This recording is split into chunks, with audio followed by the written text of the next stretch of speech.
Nakabantay na ba mo nga ang mga huni sa awit sa ato ang mga radyo, TV o guban pa daw Christmas naman? O daw dining panahon na bunga sa pandemya, tingali makaingunta murag wa raman? Murag mugiabot na o murag nilahoy na tingali, no? Makaigsunan sa among kasinatian isip mga pari sa panahon sa among pag-umol o formasyon, kining panahon sa Pasko nga pagapasiunhan sa upat ka semana nga gitawag og Adbyento, maong panahon nga makapahinam, maong panahon nga murag makapalipay nato pagayo.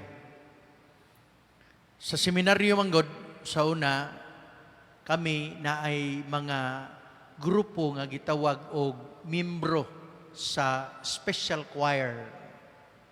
Ako na membro ko sa special choir mga tuig 1970 isiti kapin. Hangtod na sa 79 paggraduar nako. Tingali si Father Glad, membro pod ni Squire pod. Si Father Jullard, siguro si Father Glad, mga 1980s. Kapi, no? 86.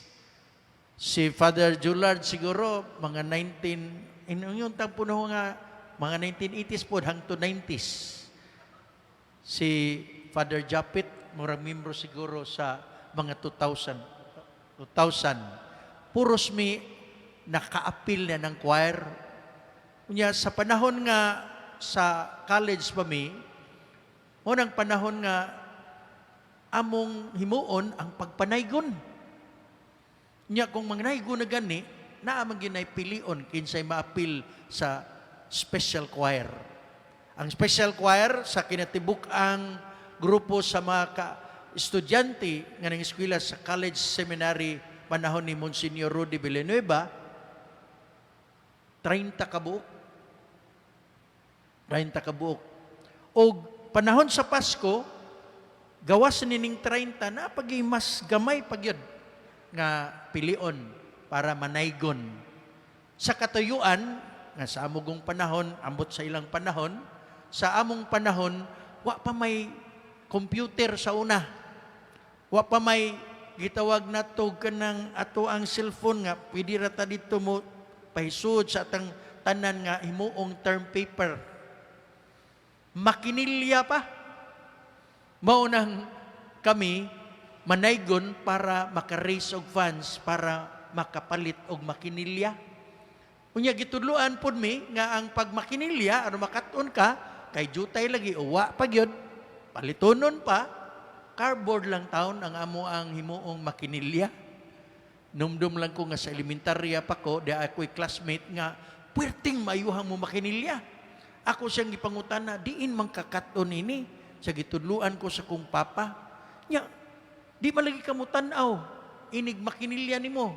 Siya kini mangguna ko mga tudlo na ay mga mata. Murag makakita siya stikla ba?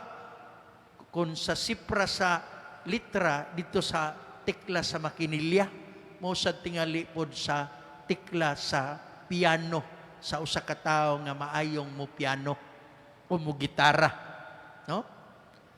Makaigsunan ko diha ni Kristo sa kasinatian namo sa una, labi na sa katigulangan namong mga kaparian, nanay gitawag og pagpili sa mga moapil sa kuro. Ang mapilian tawgon og Los Kiban. Los Kiban. Los Kiuban. No?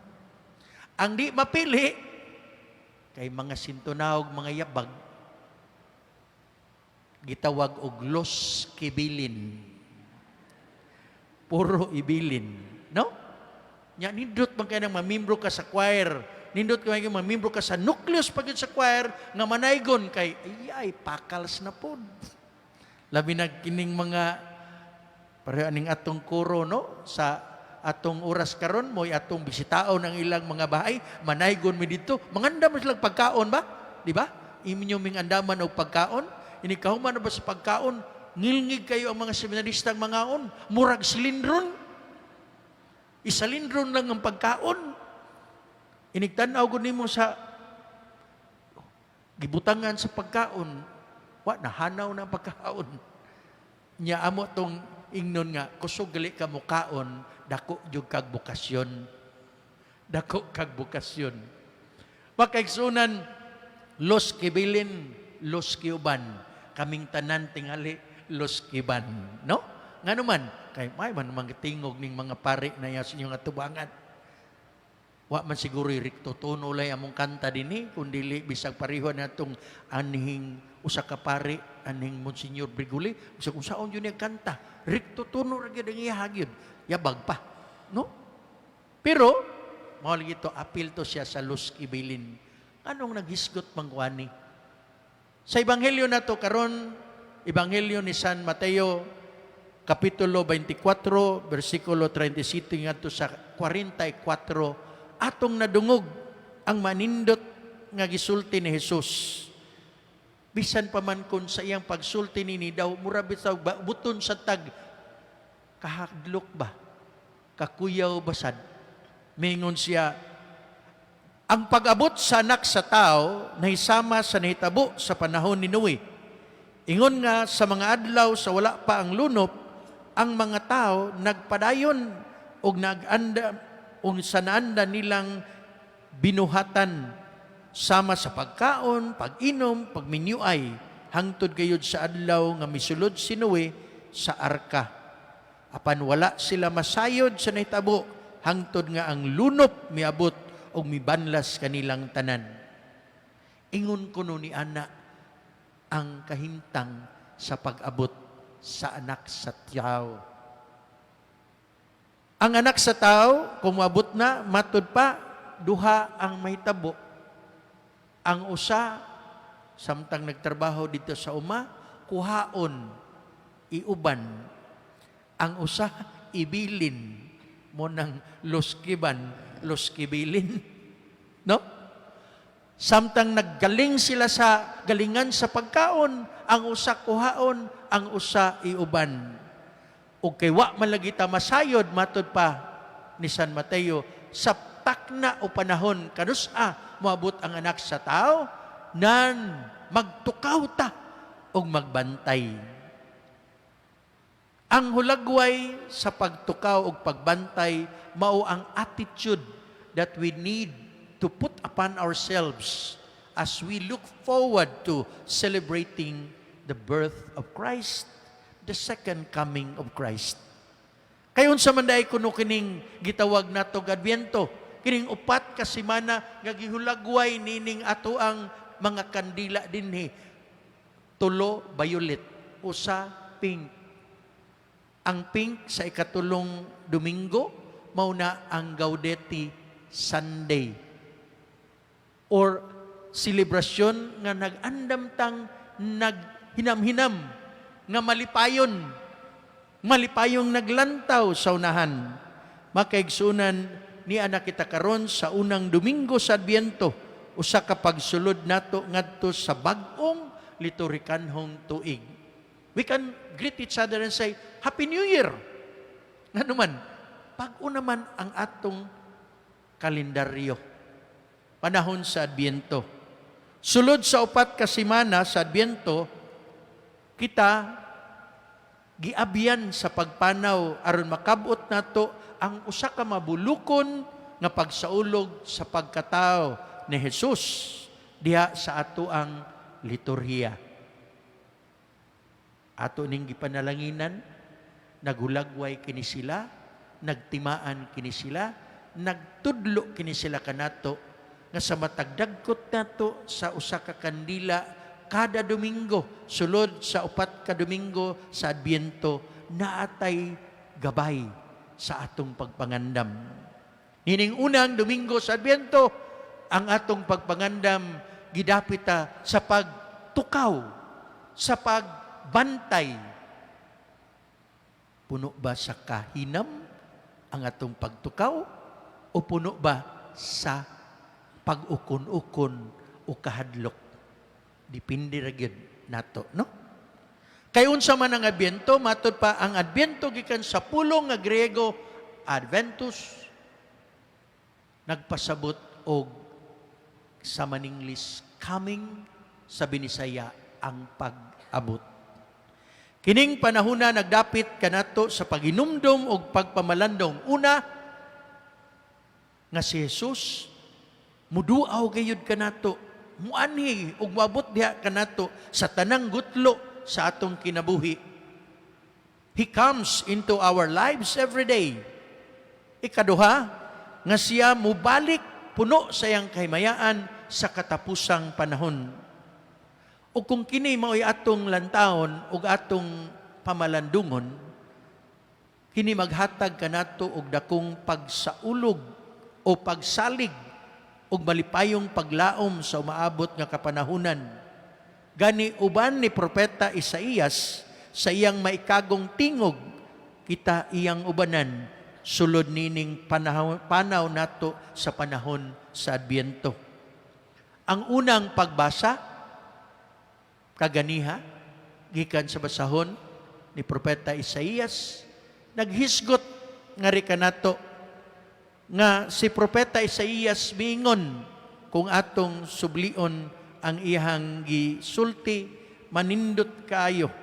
Miingon siya, kini mao ang mensahe sa Dios nga iyang gihatag kang Isaías, anak ni Amos, bahin sa Huda ug sa Jerusalem. Sa umaabot nga mga adlaw, ang bukid diin nahimutang ang templo mahimong labing taas sa tanan, mulabaw kini sa kabungturan, daghang kanasuran magambahan sa pag-adto didto, ug ang katawhan moingon, manungas kita sa bukid sa Ginoo, ngadto sa templo sa Dios sa Israel, aron tultulan kita niya sa iyang mga dalan, ug maglakat kita subay sa iyang agianan. Pagkanindot, no? Nga ang katawhan sa Israel mo'y naghatag kanatog manindot nga talagawon o hulagway, sumapa sa pinulungan nga gisulti ni Propeta Isaías iyang nakita nga talan-aon. Nga moabot ang panahon nga ang bukid, ang templo, naa na sa kinabungturan, makita nga tanan. Kanina bitaw, samtang nagpadung ko dinhi, mas makita man ninyo ang Advent treat kaysa nako, di ba? No? Ang inyo ragyong tigalang mabantayan, ang akong tingog. Lanog ba o hinay? Pero may na lang, kay ang Advent treat mo'y mas klaro kaysa ako Kay ang atong ipunting, ang atong atensyon, dili diri sa nagsulti, kundi diri sa gihulagway nining atong Advent treat. Mga kaigsunan ko niya ni Kristo, ang pag-abot na himong duha. Unsa man, panahon sa pag-abot ni Jesus, ang anak sa Dios atong manunubos og mensahero sa kalinaw diha sa kinabuhi sa pagigugmaay. Ang iyang pagkatao mo'y una niyang pag-abot. Sa iyang pag-abot, iyang gipakita nga siya mitikubo, nagpakaubos, aron makigsaw sa atong kinabuhi. Pagkanindot pamalandungon nga ang Dios nga puno sa gugma kanato, bisan pa man kung kita nagmasupilon, bisan pa man kung atong mga unang ginikanan midumili sa pagtuman sa iyang mga kabubuton, sa iyang mga lagda, sa iyang mga sugo, sa pagdumili, sa pagpuyo, sa kinabuhi nga Dios nun, sa ilang panagtali o panagrelasyon, ang Dios midumili gayud nga kita manulod lang sa arka aron ta maluwas kay lunupan og banlasan ta sa lunop na makapatay. Tinuod karong panahon na, panahon sa pandemya, panahon sa kalisod sa panginabuhi, panahon sa gubat o gubot dito sa nagkadayang bahin sa kalibutan, panahon sa katalagman nga na ang bagyo, na ang linog, na ang lunop, na ang kayo, na ang kainit, na ang huwaw. Usahay makaingunta, is the second coming of Christ, has it already arrived? Ang uban tingali mo ingon, hala, mangandam ta. Kay moabot ang panahon, pwerte na unyang ngit-ngita. Di lang sama dito sa Ukraine nga, gisigig bomba. Labi na ang mga sources of power of energy nila. Gisigig bombahan, kaya ron mo luhod yun sa Rusya. Mabot ko ng panahon nga bunga nining tanang nga mga pangitabo, mangit-ngit mo nanganguban, mag-andam og puspurog kandila. No? Mangandam og puspurog kandila. Apanon sa man, para kanimog kanako nga matuon sa anak sa Dios nga mo'y atong gilantaw ug atong gihuwat, nga atong gisubli handom matag tuig ang iyahang pagkatao. Unsa man ang pagpangandam, unsa man ang atong paghulat kaniya, kumusta man.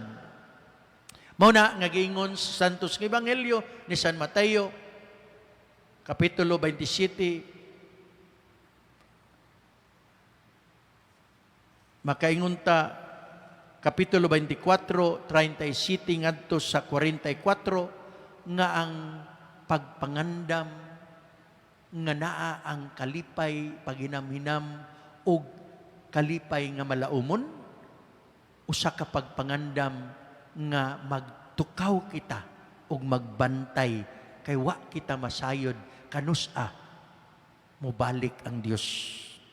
Kaya ang pagbalik sa Diyos, sa unang pag-abot, gipasaw kita sa kinabuhi, o kita giluwas niya sa ato ang kamakasasala, inigbalik sa Diyos sa iyang ikaduhang pagbalik, kita maghisgot na kabahin sa kamatayon, kabahin sa panghukom, kabahin sa impyerno, o kabahin sa langit. Matod pa, ang anak sa Dios inigbalik maghatag kanato og husay. Sa unang sulat, sa unang pagbasa, husayon niya ang mga nagkatibulaag nga mga katawhan. Husayon niya ang mga katawhan nga nahisalaag. Ipahibalik niya aron ang kalibutan magpuyo diha sa kalinaw ug kaangayan sa gugma o kinabuhi nga Diyos nun. Unsa man di ay ang pagpuyo nga nagtukaw, nga nagmabinantayon. Mingon si San Pablo sa iyahang ikaduhang o pagbasa nato sa iyang sulat ngadto sa taga-Roma, nasayod kamo unsa ang takna karon, naa kini, mauna kini ang panahon nga ngay kamong magmata, kay mas duol na ang atong kaluwasan kaysa pagsugod sa atong pagtuo. Matod pa, hapit na matapos ang kagabion, ug duol na ang kabuntagon. End of quote. Ug kung mauni siya ang mahitabo, unsa may atong buhaton? Una, isalikway ang kangitngit. Ikaduha, isulob ang armadura sa kahayag ni Kristo. Ikatulo, magbinuutan kita sa atong pagkinabuhi.